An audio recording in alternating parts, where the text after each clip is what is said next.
नमस्कार दोस्तों, MD study point में आप सभी का स्वागत है। आज की इस क्लास में हम समझने वाले हैं 11th क्लास की पॉलिटिकल साइंस का चैप्टर 2 भारतीय संविधान में अधिकार। दोस्तों, आज की इस क्लास में हम समझेंगे कि भारत के संविधान के द्वारा हमें कौन कौन से अधिकार प्राप्त है, हमारे पास कितने मौलिक अधिकार है, हमारे पास कौन कौन से मौलिक कर्तव्य है। इन सभी के बारे में आज की इस क्लास में हम चर्चा करने वाले हैं। तो चलिए आज की इस क्लास को शुरू करते हैं। मौलिक अधिकार। दोस्तों, पहले हम मौलिक अधिकारों के बारे में समझते हैं। मौलिक अधिकार वे अधिकार होते हैं जो व्यक्ति के व्यक्तित्व के विकास के लिए जरूरी होते हैं। दोस्तों, मौलिक अधिकारों के बिना कोई भी व्यक्ति अपना विकास नहीं कर सकता। मौलिक अधिकारों के बिना विकास संभव ही नहीं है, क्योंकि मौलिक अधिकार ही हमें समानता, स्वतंत्रता और न्याय जैसे अधिकार प्रदान करते हैं। इन अधिकारों के बिना कोई भी व्यक्ति अपना विकास नहीं कर सकता। इसलिए हम कह सकते हैं कि मौलिक अधिकार किसी भी व्यक्ति के विकास के लिए बहुत ज्यादा जरूरी होते हैं। दोस्तों, अगर हम मौलिक अधिकार की बात करें तो हमारे मूल संविधान में 7 मौलिक अधिकार थे और वर्तमान में हमारे पास 6 मौलिक अधिकार है। 7वां मौलिक अधिकार संपत्ति का अधिकार था, जिसे 1978 में 44वां संविधान संशोधन के द्वारा समाप्त कर दिया गया था। दोस्तों, हमारे पास संपत्ति का मौलिक अधिकार था, इसे कब समाप्त किया गया था? 1978 में 44वां संविधान संशोधन के द्वारा। अब संपत्ति का अधिकार मौलिक अधिकार नहीं है, अब संपत्ति का अधिकार सामान्य कानूनी अधिकार है, जो हमें अनुच्छेद 300 का के अनुसार दिया गया है।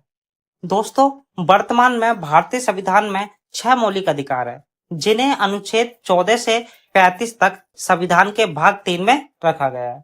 दोस्तों, वर्तमान में हमारे पास कितने मौलिक अधिकार हैं? 6 मौलिक अधिकार है, जो संविधान के भाग 3 में है और आर्टिकल 14 से 35 तक। कहां से कहां तक है? आर्टिकल 14 से लेकर 35 तक भारतीय संविधान में मौलिक अधिकारों का जिक्र किया गया है। अब हम देखते हैं कि हमारे पास कौन कौन से मौलिक अधिकार है, इनके बारे में समझते हैं। दोस्तों, भारत के संविधान के 6 मौलिक अधिकार इस प्रकार है।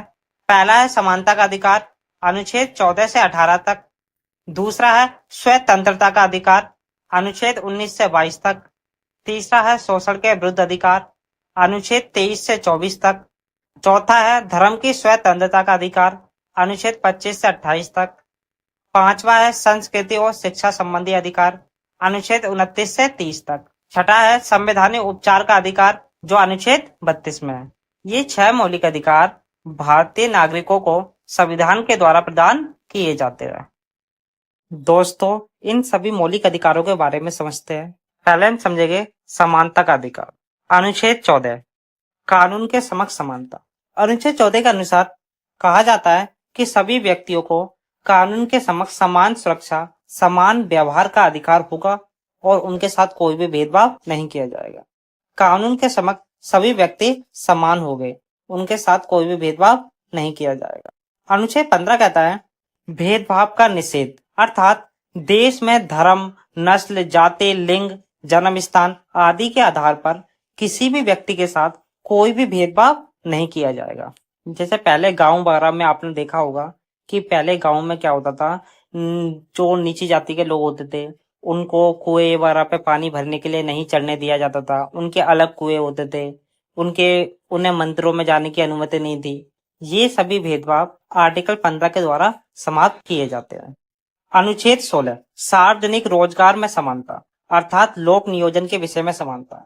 इसके अनुसार कहा जाता है कि राज्य में कोई भी नौकरी निकलती है तो उस नौकरी को प्राप्त करने का सभी व्यक्तियों के पास समान अधिकार होता है। इसमें लोगों के साथ लिंग, जाति, धर्म, रंग, रूप के आधार पर भेदभाव नहीं किया जा सकता। लेकिन दोस्तों, इसमें एक अपवाद है, SC, OBC और ST। इन लोगों को नौकरियों में विशेष छूट दी जाती है। ये इस आर्टिकल का एक अपवाद है। अगला है अनुच्छेद 17 छुआछूत का अंत। दोस्तों, इसके अनुसार देश में छुआछूत को समाप्त किया गया और इसे गैर कानूनी बताया गया। अगर कोई भी व्यक्ति किसी व्यक्ति को छूत का या अछूत वगैरह या अस्पृश्य मानता है तो इस अनुच्छेद के तहत उसके खिलाफ कानूनी कार्रवाई की जाएगी।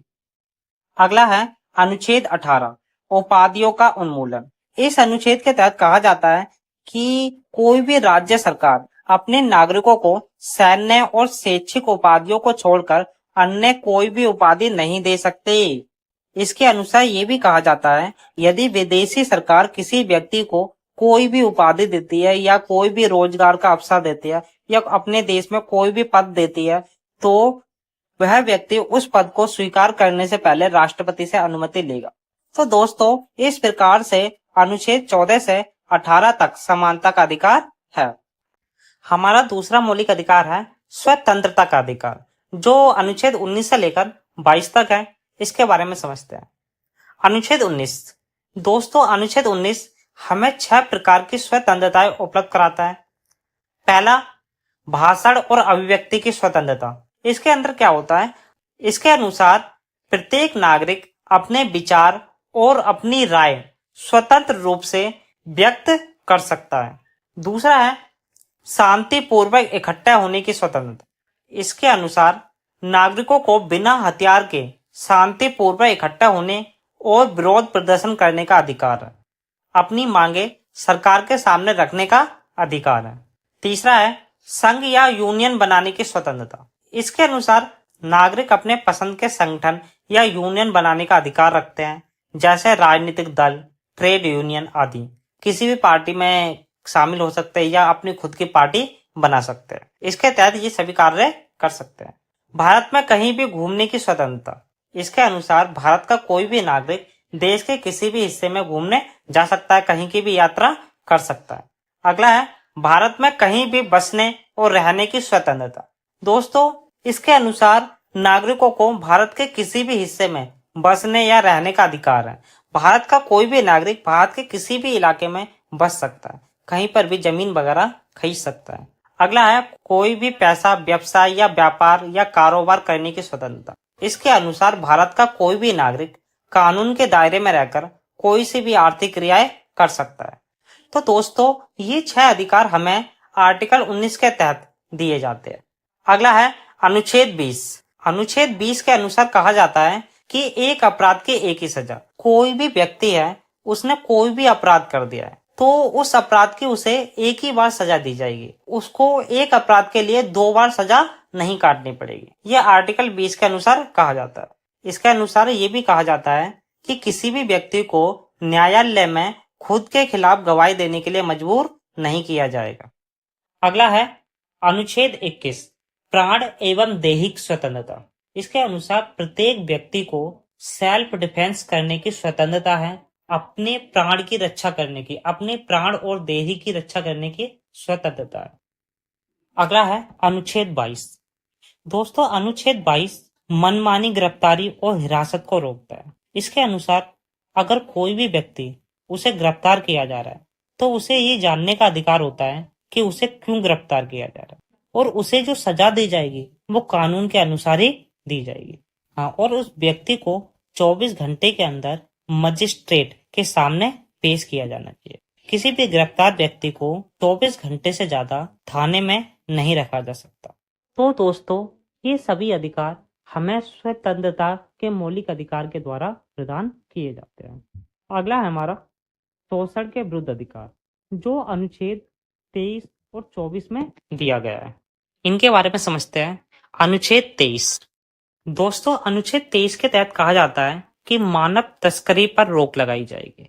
किसी भी व्यक्ति को खरीदने या बेचने या किसी भी तरह की तस्करी करना अपराध है। अगर कोई व्यक्ति ऐसा करता है, उसके खिलाफ कानूनी कार्रवाई होगी और उसे सजा दी जाएगी। अनुच्छेद 24। अनुच्छेद 24 के तहत कहा जाता है कि 14 वर्ष या उससे कम आयु के बच्चों को खतरनाक परिस्थितियों में काम नहीं कराया जा सकता। दोस्तों, अनुच्छेद 24 बच्चों के अधिकारों की रक्षा करने के लिए एक महत्वपूर्ण अनुच्छेद है। तो दोस्तों, ये सभी अधिकार हमें शोषण के विरुद्ध अधिकार के तहत प्रदान किए जाते हैं। दोस्तों, हमारा अगला मौलिक अधिकार है धार्मिक स्वतंत्रता का अधिकार। इसके बारे में समझते हैं। अनुच्छेद 25। दोस्तों, अनुच्छेद 25 के तहत कहा जाता है कि धर्म की स्वतंत्रता का अधिकार सभी व्यक्तियों को प्रदान किया जाएगा, जिसमें सभी व्यक्तियों को अपने अनुसार किसी भी धर्म को मानने या किसी भी धर्म का अभ्यास करने या प्रचार प्रसार करने का अधिकार दिया जाता है। कोई व्यक्ति अपने अनुसार किसी भी धर्म को अपना सकता है, किसी भी धर्म को अपने अनुसार मान सकता है, किसी भी धर्म का प्रचार कर सकता है। ये सभी अधिकार हमें अनुच्छेद 25 के तहत दिए जाते हैं। अनुच्छेद 26 कहता है कोई भी धार्मिक संगठन अपने धर्मों का प्रचार कर सकता है, अपने धर्म का अपने अनुसार प्रबंधन कर सकता है। अगला है अनुच्छेद 27। इसके अनुसार कहा जाता है कि किसी भी धर्म के प्रचार के लिए सरकारी खर्चा नहीं किया जाएगा, सरकारी धन का प्रयोग नहीं किया जाएगा। अनुच्छेद 28 धार्मिक शिक्षाओं से संबंधित शिक्षा को सरकारी स्कूलों में लागू करने पर रोक लगाता है। अनुच्छेद 28 के तहत कहा जाता है कि किसी भी धर्म की शिक्षा सरकारी स्कूलों में नहीं दी जाएगी। तो दोस्तों, ये सभी अधिकार हमें धार्मिक स्वतंत्रता के अधिकार के तहत दिए जाते हैं। दोस्तों, हमारा अगला मौलिक अधिकार है सांस्कृतिक और शैक्षिक अधिकार। इसके बारे में अनुच्छेद 29 से 30 तक दिया गया है। इसके बारे में समझते हैं। अनुच्छेद 29 इसके अनुसार कहा जाता है कि किसी भी समुदाय को अपनी संस्कृति, भाषा का संरक्षण करने का अधिकार है। इसके अनुसार कोई भी व्यक्ति अपनी भाषा और अपनी संस्कृति का संरक्षण कर सकता है। अनुच्छेद 30 को समझते हैं। इसके अनुसार अल्पसंख्यक लोग, जिनकी संख्या देश में कम है, वे अपनी संस्कृति का शैक्षिक संस्थान खोज सकते हैं और उनका प्रबंधन कर सकते हैं। तो ये सभी अधिकार हमें सांस्कृतिक और शैक्षिक अधिकार के तहत दिए जाते हैं।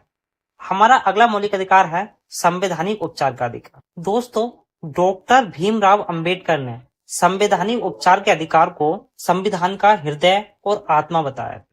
ये अधिकार हमारे लिए सबसे महत्वपूर्ण मौलिक अधिकार है। इस अधिकार के तहत हम अपने बाकी सभी मौलिक अधिकारों की रक्षा कर सकते हैं, क्योंकि ये अधिकार हमें सुप्रीम कोर्ट में जाने की अनुमति देता है। इस अधिकार के तहत हम अपने बाकी मौलिक अधिकारों की रक्षा करने के लिए सुप्रीम कोर्ट जा सकते हैं। इसलिए यह अधिकार हमारे लिए महत्वपूर्ण अधिकार है।